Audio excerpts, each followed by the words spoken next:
반갑습니다. 네. 우리 고성구 TV가 8년 전에 문재인 정권과 투쟁하는 과정에서 만들어졌어요. 제가 그 전까지는 모든 지상파 종편의 고정 프로그램도 갖고 있고 패널도 계속 나갔는데 문재인 정권 때 다 잘렸어요. 저는 제 정치 평론을 국민들한테 전해주는 게 평생의 직업이어가지고 제 정치 평론을 지상파나 라디오 종편이 아닌 다른 방식으로 할 수 있다는 소리를 듣고 유튜브가 뭔지도 모르고 시작했어요. 그래서 지금에 이르렀습니다. 그 8년 동안에 종북 주사파들로부터 집중적으로 공격을 받았어요. 북한 해커 공격을 받아서 채널이 탈취당하기도 하고 6년 동안 광고 탄압받아서 수익이 하나도 창출되지 않은 상태로 우리 여기 모이신 팬클럽이 자발적으로 결성이 돼서 고성구 TV가 폐쇄되면 자기들이 진실을 알 수 없다 해서 후원 조직을 시작했어요. 유튜브 정책 중에 제일 엄한 정책은 저작권법 위반이에요. 이거는 우리가 어떻게 변명도 할 수 없어. 예컨대 우리가 애국가를 공식석상에서 부르잖아요. 애국가도 대부분은 저작권이 있어요. 행사를 취재했는데 그 애국가가 들리면 저작권법 위반에 걸려. 그래서 채널이 폐쇄돼요. 그런 점 때문에 저 음악 소리가 크게 나오는 걸 피해서 일로 왔으니까 여러분들 장소가 좀 협소하더라도 이해를 해주시고 고성구 TV가 지난 8년간 종북 주사파와 투쟁하면서 생존하기 위해서 어쩔 수 없이 그런 방식을 선택해왔다는 걸 이해를 해주시면 좋겠어요. 대통령 탄핵 저지를 위해서 모이셨잖아요. 최근에 종북 주사파들이 국면이 완전히 우리 자유우파한테 주도권이 넘어오는 상황에서 마지막 발악을 하고 있어요. 그러니까 종북 주사파가 유일하게 잘할 수 있는 게 괴담 유포하는 거예요. 거짓말 가짜뉴스 유포하고 괴담 유포해서 선동하는 거거든요. 어제 오늘 집중적으로 좌파들이 퍼뜨리고 있는 괴담이 뭐냐, 대통령이 어차피 파면될 것 같으니까 그 전에 자진 하야를 한다더라. 이거 괴담입니다. 절대 없다고 기사 났습니다. 석동현 변호사가 절대 없다 그랬는데 석동현 변호사 말이 아니더라도 윤석열 대통령을 조금이라도 아는 사람은 윤석열 대통령이 차라리 싸우다가 죽을지언정 그런 비겁한 선택을 하지 않을 거라 이렇게 생각해요. 그런데 윤석열 대통령을 다들 잘 안다고 할 수가 없어요.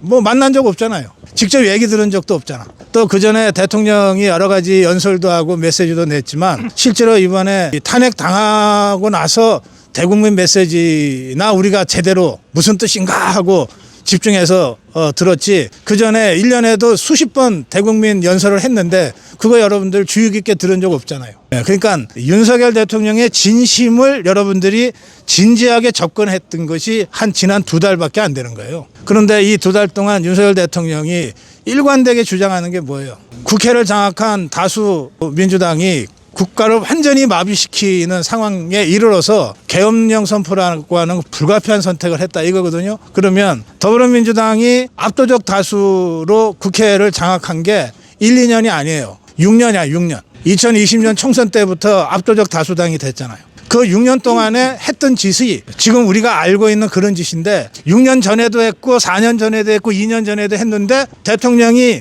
몸을 던져서 계엄으로 국민들한테 이걸 각성시키기 전에는 아무도 별로 관심 갖지 못했다는 거예요. 여러분들만 아니라 기성세대들도 마찬가지예요. 지금 자유우파라고 열심히 투쟁하는 분들도 대다수는 2년 전에 4년 전에 더불어민주당이 좌파가 이 정도로 포악하게 국가 권력을 마비시키려고 한다라고 생각을 잘 못했어요. 그래서 흔히 1, 2, 3 계엄이 1, 2, 30 세대를 계몽하고 있다 이러잖아요. 그건 그냥 말이고 그거는 1, 2, 30 세대가 만들어낸 말이에요. 말이 맞는 말이야. 그런데 1, 2, 30 세대만 계몽된 게 아니에요. 여기 있는 50, 60 세대들도 다 이번에 대통령 계엄을 통해서 계몽됐어요.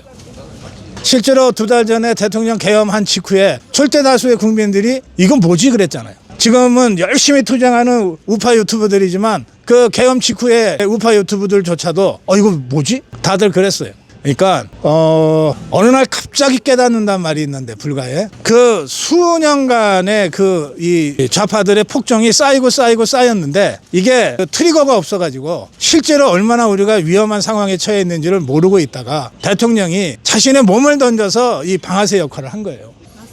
정말 죽음을 각오하고 한 거예요. 그래서 1, 2, 30 세대만이 아니라 5, 6, 70, 80 세대까지도 비로소 알게 된 거야. 이 5, 6, 70, 80 세대들은 예전부터 다 알고 있었던 것처럼 폼 잡을 거 없어. 그랬으면 왜 대통령 지지율이 10%대까지 떨어져? 여러분들만 계몽된 게 아니에요. 5, 6, 7, 80 세대도 다 이번에 계몽이 됐고 대한민국 전체가 계몽이 됐어요. 저는 대통령 탄핵 심판 기각된다고 생각합니다. 그냥 희망사항을 얘기하는 거 아니에요. 그냥 믿음을 얘기하는 게 아니야. 지금 4대4 정도까지 간 것 같아요. 6명이 인용하지 않으면 대통령은 복귀하잖아요. 지금 4대4로 간 것 같은데 지금과 같은 흐름과 추세가 계속되면 4대4로 난 결론 난다고 생각해요. 최악의 경우가 5대3이야.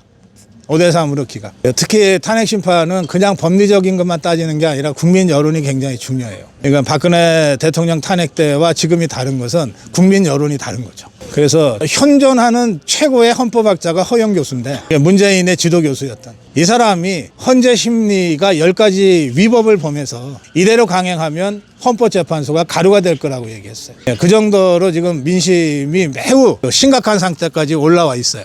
근데 이 민심이 그냥 우리끼리 하는 민심이 아니라 국민들한테 그 민심이 확인돼야 되잖아. 그래서 어제 우리가 확인시켜줬어요. 광화문에서, 광주에서, 울산에서, 그리고 오늘 다시 부산에서 다 확인시켜주고 있는 거예요. 제가 오늘 여러분하고 같이 행진해 봤는데 저도 오랜만에 행진했어요. 그 행진할 때 길가에 있는 분들 중에 박수치고 함께 구호 외친 분들이 꽤 있었어요. 그분들 중에 제가 행진 대열 중간에서 마지막 부분을 천천히 따라갔는데 행진 중에 저를 알아보고 반갑게 악수하고 이런 분들이 몇 분 계셨어요. 이거 알리는 거죠. 우리는 지금 불법과 폭력이라는 수단을 써서 투쟁하는 게 아니잖아요. 처음부터 끝까지 합법과 평화적 방법으로 투쟁하잖아. 합법과 평화적 방법으로 투쟁하는 유일한 길은 뭐냐? 모여서 소리치는 거예요. 이게 우리 헌법이 보장하고 있는 집회결사의 자유예요.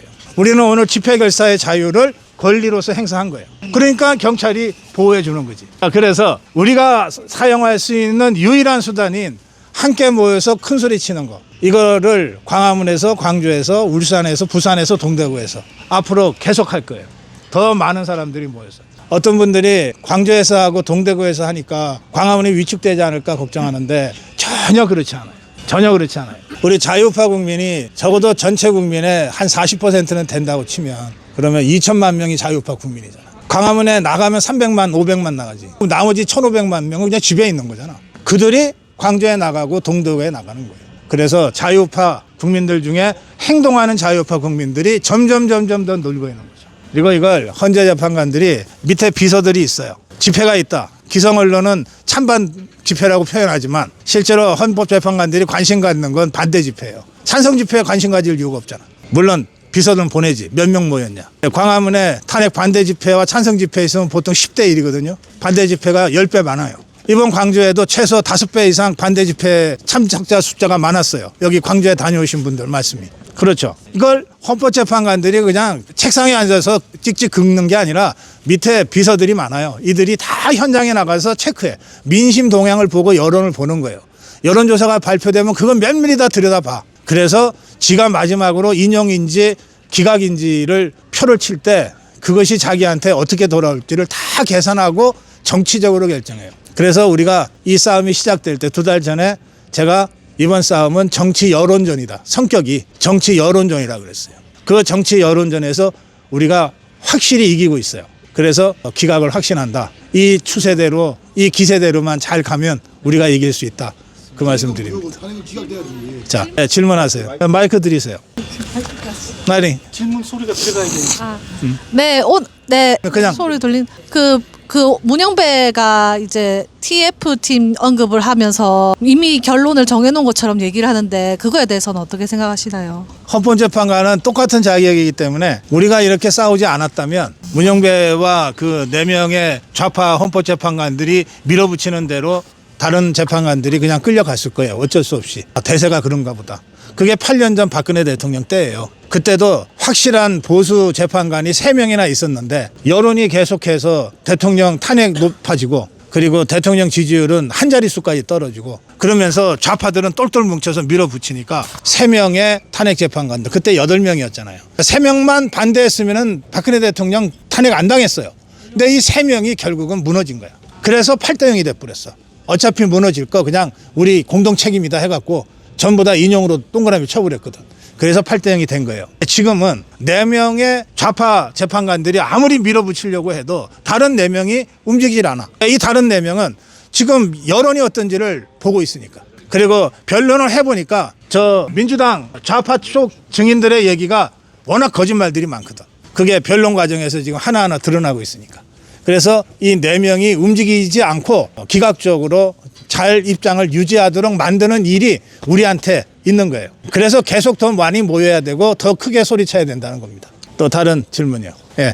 목소리가 좀 들어가야지 때문에 목소리만 들어가면 돼. 그냥 하면 돼. 선생님께서는 이번 사태 마무리된다고 하면 윤석열 대통령님 복귀하시는 걸로 마무리된다고 하면 그 이후에 어떻게 하시는 게 좋다고 생각하십니까? 국민 여론과 민심을 떠받드는 일을 하셔야죠. 오늘도 우리가 행진하면서 외쳤잖아요. 이재명 구속이라며. 이재명 구속시켜야지. 문재인도 구속해야지. 선관위 수사해야지. 또 공수처 해체해야지. 말라 비틀어지게 해야지. 정교조 민노총 손봐야지. 그런 일을 할 거예요. 그런 일을 하려고 하다가 못한 거거든. 그리고 우리 국민들이 이번에 윤석열 대통령을 다시 복귀시켜야 된다고 요구하는 이유가 바로 그런 것들이잖아요. 그러니까 대통령은 복귀가 된다면 자신이 복귀된 이유를 정확하게 알고 그 이유에 맞게 나머지 임기를 할 거예요. 그런데 지난 2년 7개월 동안은 탄핵당하기 전 7개월 동안은 하고 싶었는데 제대로 못한 게 있어요. 한동훈이한테 속아서 못하기도 하고 이원석이한테 속아서 못하기도 하고 그랬는데 이제 그야말로 죽었다 살아온 사람이잖아. 지옥까지 갔다가 돌아온 사람이잖아. 레버런트. 겁날 게 뭐 있겠어요. 남은 임기 2년 동안 그래 한 번 더 탄핵시켜봐라. 어떻게 되나 보자. 이런 각오로 꼭 해야 될 일을 정말 과감하게 할 거다. 그렇게 저 생각합니다. 보통 대통령은 우리가 선거로 다시 뽑아놔도 지금 우리가 얘기하는 일들을 또 못해. 한 2, 3년간 보수 후보를 대통령으로 뽑아놔도 눈치 보다가 아무것도 못하고 끝나는 수가 있어요. 그렇지. 그러니까 이번에 윤석열 대통령을 복귀시키면 어떤 대통령보다도 바로 이런 일을 제대로 끝까지 해낼 거다. 그렇게 우리가 생각하는 거죠. 지금 그 질문 주시고 답변 주신 거 내용에 조금 연장해서 말씀드리면 저는 기존에 지금 이런 사태가 터지기 전에도 항상 저쪽 세력들은 자기들의 집단을 되게 잘 형성하고 있잖아요. 그런 걸 보면서 되게 아쉬웠거든요. 왜 이 젊은 보수 세력들도 그런 단체가 없고, 그래서 제가 이 단체를 이제 만들고 이렇게 한 계기도 있는데, 앞으로도 이런 사태나 또 윤 대통령이 복귀하신 후에도 여러 가지 트러블들이나 갈등이 있을 텐데 그때에 있어서 이제 우리 이런 젊은 보수 단체의 필요성에 대해서 어떻게 생각하시는지 알겠어요. 궁금합니다. 예. 조직은 투쟁 과정에서 만들어집니다. 그러니까 우리 보수는 투쟁해 본 적이 별로 없어요. 보수라고 보이는 조직들이 많잖아요. 뭐 자유총연맹, 무슨 새마을협의회 이거 다 보수일 것 같잖아. 근데 이런 단체들은 투쟁 속에서 만들어진 게 아니에요. 투쟁을 해본 적도 없어. 그러니까 정부 보조금 받아서 그냥 보수처럼 활동할 뿐이지 정작 필요할 때 투쟁하지 못해요. 조직은 투쟁 속에서 당금질되는 거예요. 강철같이. 그러니까 종북주사파들은 75년 동안 80년 동안 투쟁을 해왔어. 대한민국을 전복시키려고. 그래서 수많은 이 좌파 진영의 수많은 사람들이 죽거나 감옥 가거나 그런 사람들이 있어요. 자기들끼리는 열사라고 그러지. 투쟁 속에서 이 조직이 만들어졌고 그것이 당금질됐기 때문에 센 거야. 소수지만. 근데 우리 자유우파는 투쟁을 별로 해본 적이 없어요. 이번에 비로소 자유우파로서 투쟁을 한번 제대로 해본 거야. 가십시오. 죄송해요. 이번에 처음이야. 자유우파가 투쟁해본 게. 박근혜 대통령 때도 하다가 그냥 대통령 잃어버렸지. 대통령 잃고 나서 태극기 집회가 본격적으로 시작됐잖아요. 그러니까 우파는 투쟁해본 게 이번이 처음이야. 그러니까 조직도 지금 처음 하는 거야. 그런데 그럼 진짜 그랬냐? 역사를 돌이켜보면 그런 건 아니야. 1945년에서 1948년 대한민국 건국 과정에서는 좌파도 셌지만 우리 우파도 셌어요. 완전히 서로 죽기 아니면 살기로 맞짱을 떴기 때문에 그때 남노당이라고 하는 엄청나게 강한 전위당 조직이 있었어요. 좌파 조직이. 남노당 박헌영이. 그럼 거기에 우리는 없었냐? 우리도 있었다고. 이승만 대통령은 사실은 별로 조직이 없었지만 우파 청년단체들이 있었어요. 그리고 또 우파 노동조합 운동들도 있었어요. 그렇게 해서 세게 붙었던 거거든. 그런데 그 이후에 대한민국이 건국되고 그리고 전쟁 이후에 박정희 대통령 정권이 들어서면서 이제 자유우파는 자기들이 직접 안 싸워도 대통령이 알아서 해주는 시대가 된 거야. 그래서 연성화돼 버렸어. 그냥 돈 먹는 하마처럼 돼 버렸어. 지금 우리가 흔히 얘기하는 우파 조직이 4개거든요. 전국 조직이 자유총연맹, 새마을운동협의회, 바르게 살기 협의회, 그리고 평통. 이게 전통적인 자유우파 조직이에요. 이게 역사가 다 40년, 50년 된 조직들이야. 그런데 지금 여러분들 이름도 잘 기억이 안 나잖아. 이 대통령 탄핵을 저지하고 나라를 구해야 될 이 절박한 투쟁 상황에서 그 단체가 단체 명의로 프레카드 하나 내건 게 없잖아. 중립을 표방. 그러니까 투쟁 속에서 단련되지 않았기 때문에 그건 조직이 아닌 거예요. 그냥 돈 먹는 함한 거야. 그럼 지금 이 대통령 탄핵 저지 투쟁에서 새롭게 이제 출범하는 단체들이 있잖아요. 이게 진짜 조직이야. 비브라이트 같은 이런 조직이 작지만 진짜 자유우파의 전투적인 조직이 될 거라고 저는 생각해요. 예, 다른 질문 없어요? 이쯤 할까요? 여러분 고맙습니다. 시청자 여러분, 제가 오늘 부산 광복동 탄핵 저지 집회 취재한다고 여러분께 말씀드리고 왔는데, 일요일 오후 3시부터 광복동의 가장 번화한 거리입니다. 옛날에 미화당 백화점이 있던 그곳이요. 거기가 이제 광복동 거리 한가운데인데, 거기서 한 500~600명 정도요. 우리 자유파 국민들이 모여서 1시간 동안 탄핵 저지 집회를 하고, 그리고 4시부터 5시까지 행진을 했습니다. 부산의 구도심의 한가운데죠. 광복동에서 시작해서 자갈치 시장 쪽으로 가가지고 롯데백화점을 거쳐서 다시 광복동 원래 집회했던 그 장소로 큰 원을 그리면서 한 500~600명의 우리 자유파 국민들이 계속 탄핵 저지 윤석열 대통령을 외치면서 1시간 동안 시가 행진을 했습니다. 그 시가 행진을 하고 집회를 한 그 장면을 저희들이 다 취재를 해서 영상으로 이제 보내드릴 텐데요. 그 집회를 부산의 자민련하고 또 우리 아미고 동지들 함께 하셨어요. 그 제가 듣기로 이번 행진이, 집회와 행진이 33번째라고 그러는데, 그동안 여러 어려운 사정에도 불구하고 이 집회와 행진을 33회에 이르기까지 한 번도 걸르지 않고, 또 처음에 아주 미약하게 시작했지만 500~600명 이상의 자유파 시민들이 모여서 함께 하게 된 데에는 우리 자민련 대표님의 아주 그 고생이 아주 크다고 제가 들었습니다. 한 가지만 말씀드리고 끝낼게요. 조금 전에 우리 골목 위에서 비브라이트 청년들하고 제가 조금 대화했잖아요. 또 우리 조금 전에 우리 회장님 박 대표님도 2030 세대 말씀을 하셨는데, 우리가 흔히 이렇게 얘기하잖아요. 123 계엄이 1230 세대를 계몽했다 이러잖아요. 근데 저도 이제 방송에 그런 말씀을 좀 드리곤 하는데, 아까 특히 젊은 청년들하고 얘기하면서 제가 좀 자괴감을 많이 느꼈어요. 이를테면 1230 세대가 계몽됐다고 하는 말이 틀린 말은 아닌데, 그러면 4560은 이미 개몽됐었던 건가? 저나 여러분들이나 진짜 개몽됐었냐 그러면 저 아니라고 생각하거든요. 저는 한 달 전에 무슨 얘기를 했든 6개월 전에 무슨 일을 했든 지금 윤석열 대통령을 지키기 위해서, 대한민국을 지키기 위해서 투쟁하는 사람들이면 무조건 제가 껴안고 함께 가려고 그래요. 동기라고 생각합니다. 그래서 누굴 비하하거나 폄하하거나 비난할 생각은 전혀 없어요. 이건 우리 스스로를 진짜 한번 돌아보자는 거예요. 뭐냐, 12월 3일 비상계엄 발동했을 때 대통령이 야 잘했다, 이거 꼭 필요한 일이다 라고 바로 생각했던 분들이 여기 진짜 많이 계세요? 실제로는 별로 그렇지 않아요. 여기 물론 그렇게 생각한 분들도 계시죠. 그렇지만 대다수는 이걸 왜 이랬지? 다들 어리둥절했어요. 그리고 또 걱정을 했어요. 그거에 더구나 비상계엄이 3시간여 만에 사실은 허무하게 종결됐잖아요. 나중에 지나서야 이게 계몽을 위한 계엄이었다, 대통령의 설명을 통해서 그래서 이렇게 됐구나라고 우리가 깨달았지만, 대통령 설명하기 전에 이건 계몽을 위한 것이야, 상징적인 거야, 원래 이렇게 한 3시간 만에 국회가 계엄 해제하도록 다 그렇게 한 거야 라고 생각한 사람들 거의 없잖아요. 지금은 뭐 다들 대통령 복귀를 위해서, 탄핵 저지를 위해서 정말 투철한 전사처럼 싸우지만, 국민의힘 정치인들도 자유파 유튜버들도 바로 그 시점에 대통령 계엄 뭐가 잘못됐냐, 통치권 행사 아니냐, 처음부터 끝까지 적법하게 행사된 건데 왜 이게 문제냐 라고 치고 나간 사람은 그렇게 많지 않아요. 그 이후에 대통령의 대국민 담화를 통해서 우리가 다시 생각하게 됐고, 또 저 종북 주사파들이 온갖 불법을 저지르면서 어떻게든 대통령을 감옥에 가두고 그냥 졸속으로 탄핵으로 치닫는 걸 보면서 이건 뭔가 잘못됐구나, 원래 대통령이 생각했던 거는 이런 거였구나, 그리고 그거 불가피했구나. 사실은요, 1230 세대만이 아니라 4567, 80 세대들도 다 지금 계몽되고 있는 거예요. 마치 우리는 다 미리 알고 있었는데 1230 애들이 좀 관심이 없어서 몰랐는데 이제 얘들까지 계몽돼서 다행이다, 이렇게 하지 말자고요. 우리 스스로를 돌아보세요. 우리 또 얼마나 못났었는가.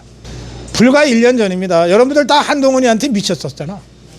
아닌 분들이 계셔요. 아닌 분들이 계시지만 절대 다수가 전부 한동훈이가 구세주인 줄 알았어. 제가 그 1년 전, 6개월 전을 다시 따지자는 게 아니에요. 우리 스스로를 돌아보자는 거예요. 우린 얼마나 못난 존재였나.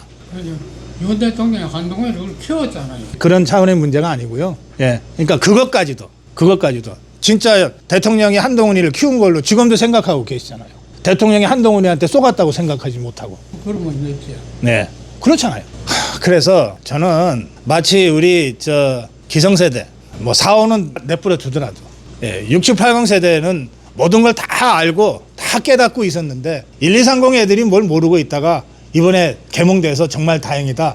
이렇게 건방지게 오만스럽게 접근하지 말자는 거예요. 1230이 개몽됐듯이 우리 6780도 이번에 개몽된 사람들이 많아요. 그리고 그걸 솔직하게 인정을 해야 돼. 솔직하게. 개몽이라고 하는 게 어둠에 빛을 갖다 주는 거예요. 우리도 미몽 속에서 어둠 속에서 살아왔어요. 저도 이제 60대 후반이잖아요. 제가 뭐 어리다 젊다 여러분들보다 이런 차원의 문제가 아니에요. 제 눈에는 1230 세대는 솔직해. 대통령 담화를 보고 자기가 잘못 생각했다는 것이 확인이 되면 생각을 고쳐. 그리고 그걸 표현해. 아, 나 정말 잘 생각을 거꾸로 했었어요. 내가 아무 생각이 없었어요. 대통령이 나쁜 사람인 줄 알았어요. 그런데 이렇게 해서 제가 생각을 바꿨어요 라고 얘기해. 그런데요 6780 세대들은 상대적으로 1230 세대에 비해서 훨씬 더 완고하고 편견과 선입견이 더 많아요. 그래서 저는 우리가 1230 개몽됐다 하면서 칭찬할 것만 아니라 실제로 그 친구들이 우리보다 똑똑하다. 그 친구들이 우리보다 현실을 더 정확하게 잘 알고 있다. 1230이 6780 세대보다 팩트체크가 훨씬 더 빠르다. 그리고 올바르고 균형 있는 판단을 우리보다 더 제대로 한다. 이렇게 진짜 발상을 바꿔야 우리 6780 세대가 1230 세대와 진짜 손잡을 수 있다고 생각해요. 야, 너네 뒤늦게나마 깨어나서 고맙다 반갑다 하고 등 두드려주고 용돈 줄 게 아니라 똑같은 파트너로 또는 나보다도 더 어떤 면에서는 현명하고 브라이트하고 더 샤프하고 더 정확한 사태 인식을 하고 있고 방향 제시를 할 수 있는 사람들이다라고 생각하고 함께 손을 잡아야 비로소 파트너십이 구축되는 거예요. 우리 헌법에 25살 이상이면 국회의원 출마할 수 있게 돼 있어요. 국가의 국정을 담당할 수 있다고 우리가 헌법에다가 선언을 해놨어. 근데 여전히 우리가 2030 얘기하면서는 어린애 취급하잖아. 얼라 취급하잖아. 40살이 넘으면 대통령을 할 수 있도록 만들어놨어요. 근데 여전히 우리 눈에 40대는 아직 철없는 애들처럼 보이잖아. 이 인지 부조화를 우리가 스스로 극복해야 돼요. 우리들이 극복해야 돼요. 6780 세대가 극복해야 돼요. 제가 사실은 아까 그 계단 위에서 대화한 젊은 세대들은 대개 20대인데 아저씨 누구예요 하는 학생들이 있더라고. 예. 제가 그렇게 대답했어요. 내가 누구냐가 중요한 게 아니다. 내가 무슨 일을 했던 사람인지가 중요한 게 아니고 지금 뭘 하고 있냐가 중요하다. 지금 나는 여러분과 같이 대통령 지키기 위해서 탄핵 저지 투쟁하고 있다. 그냥 동지로 생각해라. 우리 6780 세대가 1230 세대를 볼 때 바로 그런 마음을 가지고 가야 비로소 진짜 동지로서 손을 잡을 수 있어요. 그래야 그 1230 세대가 이끄는 대로 구호를 따라 할 수 있다고요. 아까 행진할 때 마이크 잡은 세대가 10대, 20대잖아요. 우리가 다 그 마이크에서 구호 외치는 대로 따라 외치면서 1시간 행진했잖아. 그 사람들의 지휘에 따랐던 거거든. 그게 단순히 행진에서가 아니라 탄핵 저지 투쟁 전반에 걸쳐서 그리고 이후에 대통령 복귀 이후에 새로운 정치를 펼쳐나가는 데 있어서도 1230 세대가 실제로 우리 새로운 정치, 새로운 역사의 주역으로 우뚝 설 수 있도록 6780 세대가 마음을 확 열어야 된다. 그걸 제가 오늘 느끼고 갑니다. 그 말씀만 오늘 드리고 싶어요. 고맙습니다.